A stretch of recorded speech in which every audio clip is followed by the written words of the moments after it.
So in the previous lecture, we discussed the benign epithelial neoplasm. So in this lecture, we're going to discuss the malignant epithelial neoplasm. So cancer, as you know, is a general terminology to address any kind of malignancy. Anything, we call it as a cancer. So oral cancer means oral malignancy. We'll discuss the etiology of oral cancer and also some amount of molecular pathology as well. And oral cancer can be any of the malignant epithelial neoplasms. All of them are referred to as oral cancer, but the most common one is squamous cell carcinoma. So we'll be discussing that in a lot detail, followed by verrucous carcinoma and malignant melanoma. So all these are like very clear distinctions between whatever we studied so far, the benign counterparts as well as the dysplasia, how it spreads is what we're going to see. Again, there are a list of malignant epithelial neoplasms. You can go through them at your leisure, but these three are what I'm going to teach you: squamous cell carcinoma, verrucous carcinoma, and malignant melanoma, because I feel these are important, whereas the others you can look up and you can understand them if you're interested, but all of them will have the same dysplastic features. It's just slight changes here and there, whether it's the tissue or some features histopathologically. So what is cancer? Why is it called cancer? Cancer is, like I said, commonly used terminology for any malignant lesion. In Latin, it means crab. So you know the sea animal. We even consume it as seafood, crabs, which are quite delicious, quite tasty. So the crab has like a fat body, and then it has legs which are extending, right? So why cancer is called so, or it is compared to a crab, is because there will be a tumor, primary tumor, and it invades all the surrounding structures in this manner. And not only that, it can invade or metastasize to distant organs as well, but local invasion resembles the structure of or the anatomy of a crab, and that's why it's called as cancer. Okay, so oral cancer is it's the top 10 major cause of mortality. Mortality means death. Okay, so clinically, whenever, as like layman people say death, but as clinicians we have to use the term mortality and morbidity. Morbidity is for the disease, mortality is for the death. So this is a top 10 major cause of mortality in the world, and majority of oral carcinomas are squamous cell carcinoma. That's why I said we are going to study that in a lot detail compared to the other two. So squamous cell carcinoma is defined as a malignant epithelial neoplasm which exhibits squamous differentiation as characterized by the formation of keratin and or the presence of intercellular bridges. So based upon the ability of forming the keratin and the presence of intercellular bridges, it is histopathologically classified as well. So remember the definition. So what is squamous cell carcinoma? You remember the dysplasia which we studied in leukoplakia, or the pre-malignant lesion, all the dysplastic features.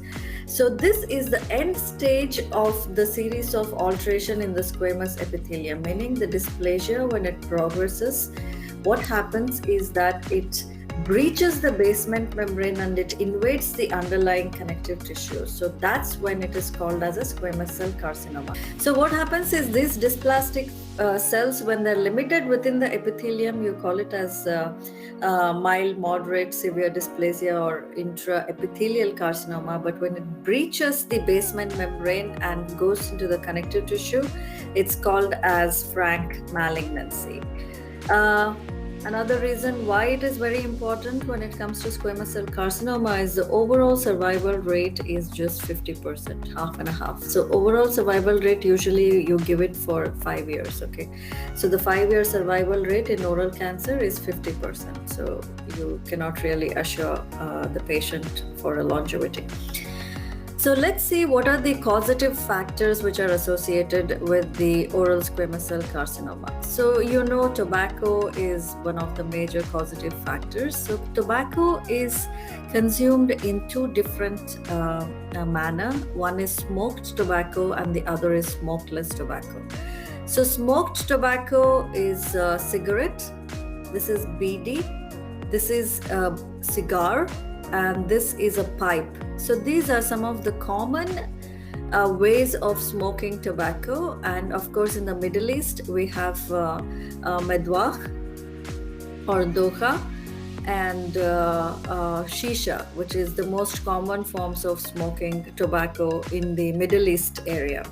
This is in the rest of the world. We also have smokeless tobacco.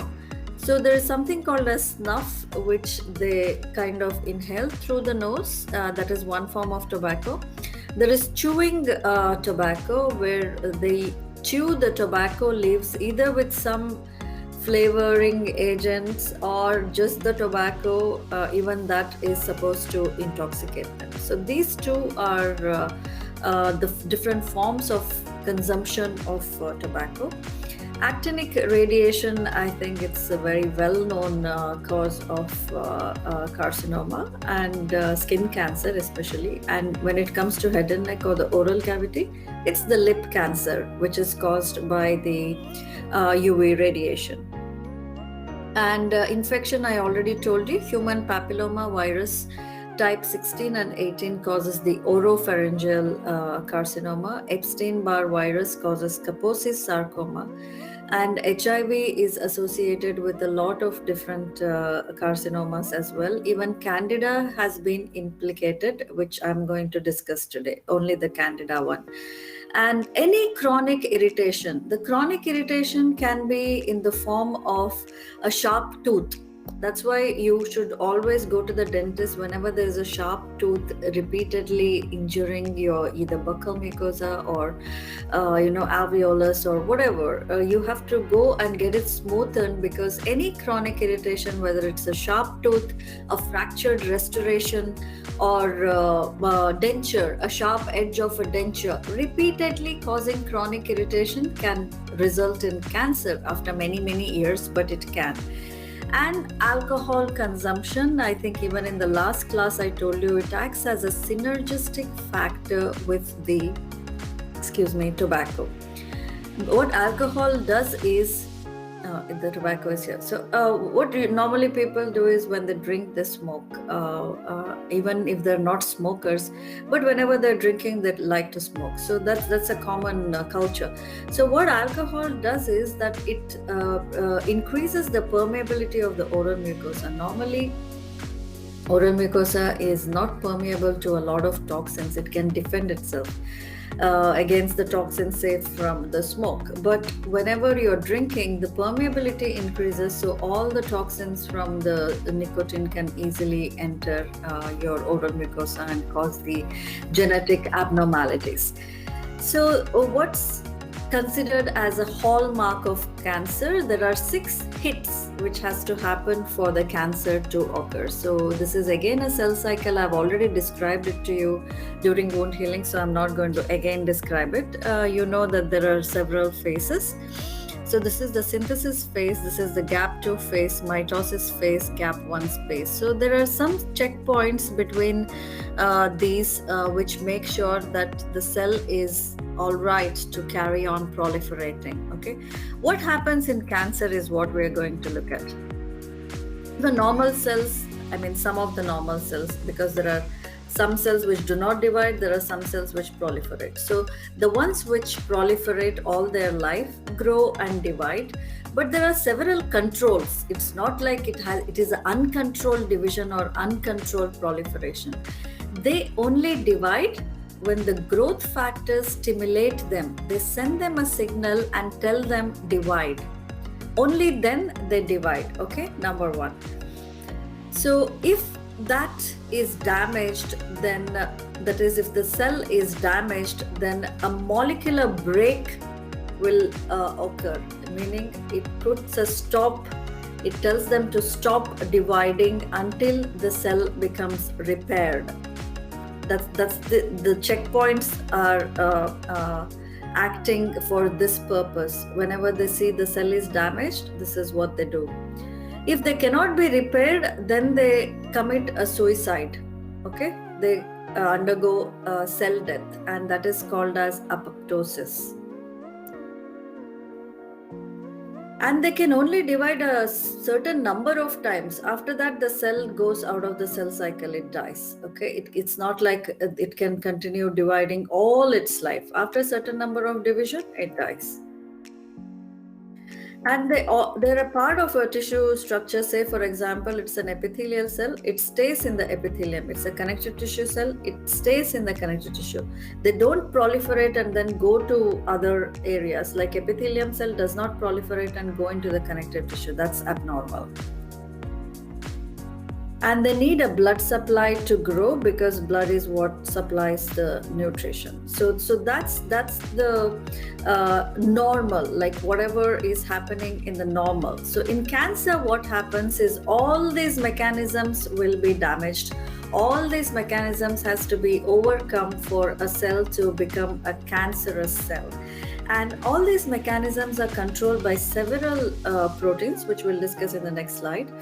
And whenever there is a malfunction of these proteins, then all these mechanisms are disrupted or becomes carcinomatous. So these proteins will become either non-functional or they malfunction. Okay, that means either they stop functioning or they function wrongly. Whenever the DNA sequence of the genes is damaged. So how are these DNA sequences damaged, and how do they acquire the mutation? That is coming from all the factors which we discussed: your cigarette, your alcohol, radiation, the virus, the infections, and what was the other thing which we discussed? The smoked and the smokeless tobacco. Okay, so all these features together are what is inducing mutation in these cells to undergo a change into something else. They're no more normal. They've become abnormal. They've become mutated, and that's when they become cancerous. So some terminologies for you to remember when it comes to the 6 hits which leads to cancer. What the cancer cell acquires is a self-sufficiency in growth signal. I told you growth factors are responsible to give a signal to the cell to multiply or divide, right? So self-sufficiency means the cancer cell develops its own ability to give signal to itself to continue to multiply, okay? So you can compare it to the accelerator pedal stuck on in your vehicle, in your car or whatever. And there are something called as anti-growth signals. So whenever it sees that the cell is dividing unnecessary, or there is hyperplasia, hypertrophy, or whatever, then it sends an anti-growth signal and tells the signal, please stop dividing. Okay. What cancer cell does is it develops an insensitivity to anti-growth signal. Anti-growth signal keeps on telling the cell, stop dividing, stop dividing, stop dividing, but the cell does not respond to it. So it becomes insensitive. So that can be compared to the brakes not working in your vehicle. What is apoptosis? So it's a cell death or cell suicide. Whenever it is abnormal, it has a program inside which tells it to kill itself. So evading apoptosis. So even if the cell is abnormal, it doesn't die. It doesn't undergo suicide. Okay, so it won't die when the body normally would kill the defective cell, like it undergoes either cell death or there is a programmed cell death. Limitless replicative potential. So in the normal cycle, I told you that a cell can replicate only for a certain time and then it dies. But a cancerous cell can go on replicating endlessly for however long. That will create infinite generations of descendants as well, because whenever a bad cell is replicating, what is happening? More bad cells, more mutated cells are being formed. So that will increase the cancerous potential of the cell or the tissue. And what is angiogenesis? Angiogenesis is the formation of the new blood vessels actually. So sustained angiogenesis meaning the cancerous cell forms its own blood supply.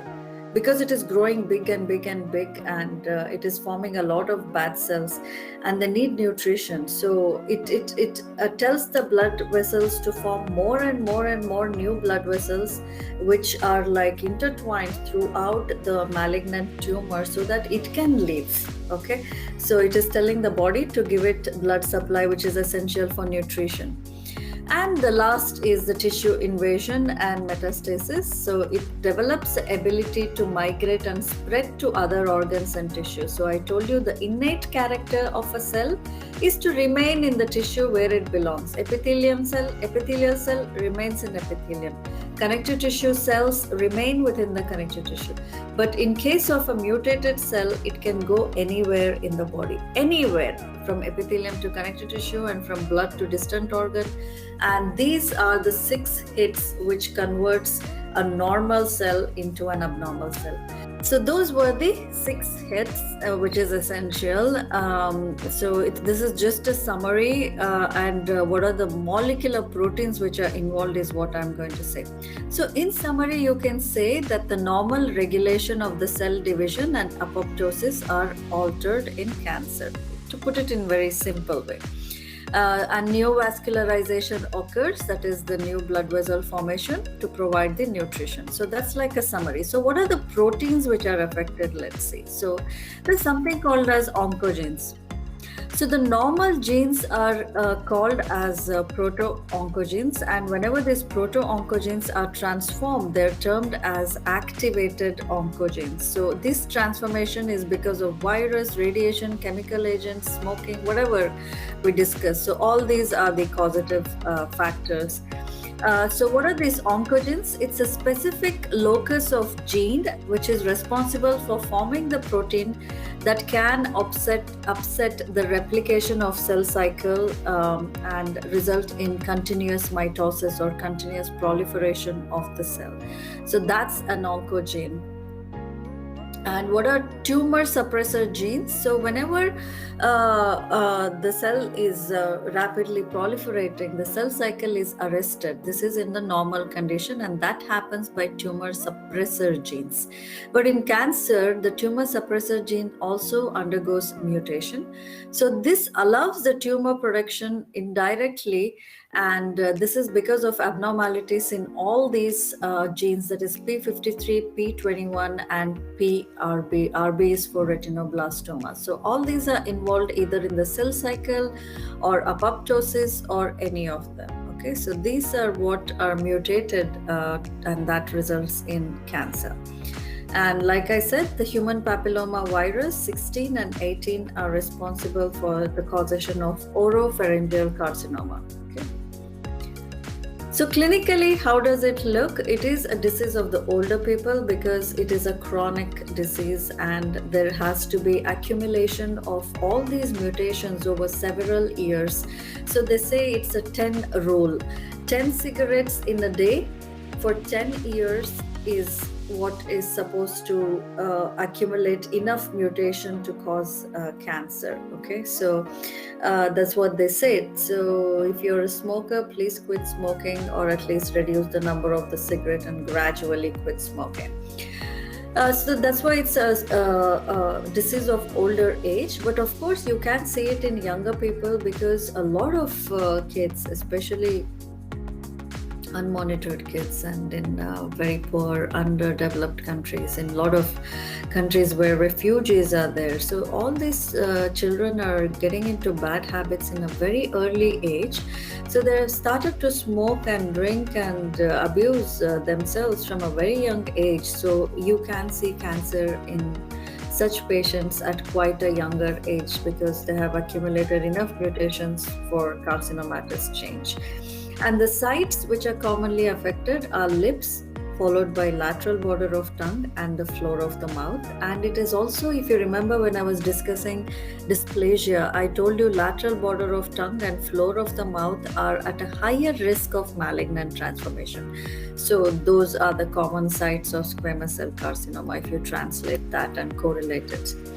And earlier, the men to women ratio was lesser. It was 3:1, but now it is increased 3:2. Number one, because women are also indulging themselves in drinking and smoking, and that's one of the cause of a higher incidence of cancer in women. Number two is because of the awareness and because of the advances in the medical treatment, the incidence of cancer in men is reducing. So both of these factors together has led to an increase in the male to female ratio from 3:1 to 3:2 now, and it is increasing. So clinically it has varied appearance, so I want to show you each and every single way it can occur. It is not limited. So here if you see it appears so inconspicuous. I think you have infections coming up after this series of non-odontogenic tumors. In that we'll be studying candidal infection. So this appears like a simple candidal infection, or maybe aspirin burn, or some, like, when you eat pizza, very hot pizza, when the cheese touches your palate or some soft tissue, it causes this kind of burns. So it has very inconspicuous appearance, but sadly when they took a biopsy, it found to be a squamous cell carcinoma after the biopsy was taken. So it can have a very innocent appearance or inconspicuous appearance, and it can occur as a classical ulcer with a rolled out border. Excuse me, if you see the border here, it is rolled out, and in the center it is showing necrosis, and this is usually a late presentation, which basically translates to a quite advanced stage of cancer. It can also appear as an indurated crusted ulcer with keratosis. This can, look like some trauma or some kind of ulcer or normal ulcer which is undergoing crusting and healing. But if it is present for a very long time, then you have to doubt that it is cancer. And here you can see there is extensive ulceration, necrosis, and distortion even of the face of the patient. But these kind of features are very rare these days because the patients have become aware, especially if they have a history of habit or any genetic history, like their parents have had it, their grandparents have had it, or siblings have had it. So they go to the doctor immediately whenever they see a doubtful lesion. So this kind of disfigurement is quite rare, and this is quite an old picture. That's why it's in black and white. In the older days, it used to have that kind of an appearance. But remember, see, whenever it is on the face or on the rest of the body, the patient can easily look at it. It is visible. Even for others can tell, hey, what's that on your face? And I've noticed that it's been there on your face for a while. It could be your best friend, it could be your family member, anybody who knows you well. But when it is inside the oral cavity, you're the only person who can look at it. So the diagnosis is further delayed because of this reason. So these are the exophytic and endophytic appearances. We've already discussed what it means, and it can have the leukoplakic appearance and the speckled appearance. All those were different clinical appearance of the squamous cell carcinoma. So histopathologically, it is classified based upon the degree of differentiation exhibited by the tumor cells and how closely it resembles the tissue of origin, that is your stratified squamous epithelium.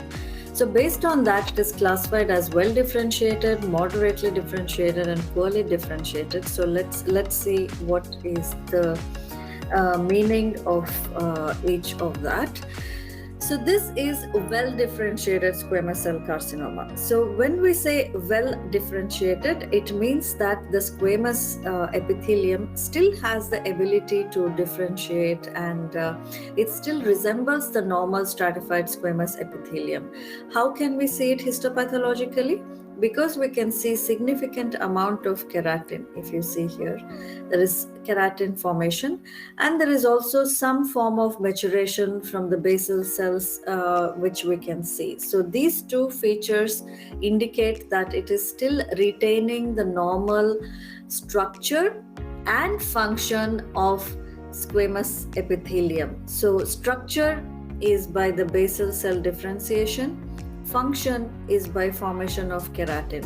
So these two things indicate that it is still retaining the structure and function of the tissue of origin. But of course, you see dysplasia all over the epithelium. It has retipeg extensions, the bulbous retipeg extension, and you see these are the islands of the cancerous cells, and even this keratin which has invaded the connective tissue. Okay, so this is the epithelium, but you see the islands of cancerous epithelial cells invading the connective tissue. So that's the well differentiated squamous cell carcinoma. Remember this because it has clinical significance and the treatment. And tumors, some tumors produce either little keratin or no keratin at all. If you see here, I don't see any keratin at all in this entire tissue. But you can still recognize it as stratified squamous epithelium. It still has layers or strata. It still has intercellular junctions. It still has retained some amount of the squamous cell architecture. Okay, so all these features are still retained. So that is called as moderately differentiated squamous cell carcinoma. But of course, the invasion has become more, you can see, and there is a loss of cohesiveness, that is in this area especially. You see that the cell junctions are lost, so there is no differentiation even between the epithelium and the connective tissue. The cancerous cells have become one with the connective tissue. There is no basement membrane seen distinguishing epithelium and connective tissue. So that's called as the moderately differentiated squamous cell carcinoma. And then we are going to the poorly differentiated squamous cell carcinoma. So here the epithelium has completely lost both the structure and function, which means it will not produce any keratin. It has very little resemblance to the origin of tissue, that is the stratified squamous epithelium. So there is a lack of normal architecture. There is lack of or loss of cohesiveness, that is the intercellular junctions are all lost. So the cells are lying freely. If you see, they're like lying freely everywhere. There is extensive dysplastic features. So you can see that there is abnormal mitosis, there is mitosis, hyperchromasia, increased nuclear cellular cytoplasm. You can clearly see there is a loss of cell junction. They're not attached to each other. So all these are features of poorly differentiated squamous cell carcinoma. Because it still has certain resemblance to the stratified squamous epithelium, it is still not very bad because it is still having some features and function. Okay, but in poorly differentiated squamous cell carcinoma, there is absolutely no resemblance when it comes to structure or function. So that means that it has lost its true nature completely. It has transformed into something else. So this is more dangerous, and this is what is having poor prognosis. So remember, poorly differentiated, poor prognosis. Okay, remember it like that. Okay, so clinically, that was histopathological grading. Clinically, there is something called as TNM staging. T stands for the size of the primary tumor. N stands for the nodal metastasis, that is the lymph node, how far it is spread to the lymph node, and distant metastasis is M. Okay, M stands for distant. There are many variations now. I mean, it's unbelievable how many amount of staging we have. There is TNMS, there is TNMSP, there is TNMP, many stages. Okay, but let's not go into all that. This is the basic clinical staging, and this is what I want you to remember, and that's what a surgeon uses to decide the treatment, and that is why you should know. You like during I don't know if you go ahead and decide to be an oral and maxillofacial surgeon. So during your clinical postings, you might have to know this like by heart. Like you should be able to say it at any time of the day if you're asked. You should be that well versed. But for now, I'm just going to tell you in a simple way. You understand it, but it's all right if you do not rote learn it or something. Okay? Just try to understand whatever I'm trying to say. So the T stands for primary tumor. T0, when there is no evidence of primary tumor, you don't see any tumor. TIS is carcinoma in situ. I told you it's no longer a terminology used. It is now called as intraepithelial carcinoma. T1 is when the tumor size is 2 centimeter or less. When it's 2 to 4 centimeter, it's T2. Greater than 4 centimeter is T3, and when a tumor is invading the adjacent structure, it's T4. Lymph nodes, I hope you all know different lymph nodes. There is submental, there is submaxillary, there is submandibular, there is the chain of lymph nodes in your cervical lymph nodes, and many lymph nodes are there around your head and neck area. So you have to palpate all of them. Whenever a lymph node is fixed and it doesn't have any pain, then it is malignant. If it has pain and if it is movable, then it is inflammation. This information I want you to remember very, very, very well, because this is something you will be doing when you're in the clinic, even for a normal dental patient who comes with some sort of infection. So if it is just a normal infection, it will be painful when you palpate it, and it will be movable. Suppose if it is fixed to the underlying structure, enlarged, and if it doesn't have any pain when you palpate it, that means it is malignancy. Okay. So N1 will be suspicious, palpable, and ipsilateral, meaning on one side, and N2 is contralateral. It will be on both the sides. And N3 will be palpable, large, fixed node. M0, there is no metastasis, and M1, you will see both clinical as well as radiographic evidence of metastasis. So why I'm saying radiograph is most of the tumors from your oral cavity go to the lung. Okay, so when you take an X-ray, you can see that there is a carcinoma of the lung. Even there it's called squamous cell carcinoma or adenocarcinoma, several carcinomas depending on which structure of lung is affected. So you will see that radiographically there is evidence of metastasis. Even to the bone it can go. But lung and liver are most common. So based on that, there are several stages, 1, 2, 3, 4. Stage 4 patient means it is poor prognosis. Okay, that's how the clinician decides the treatment.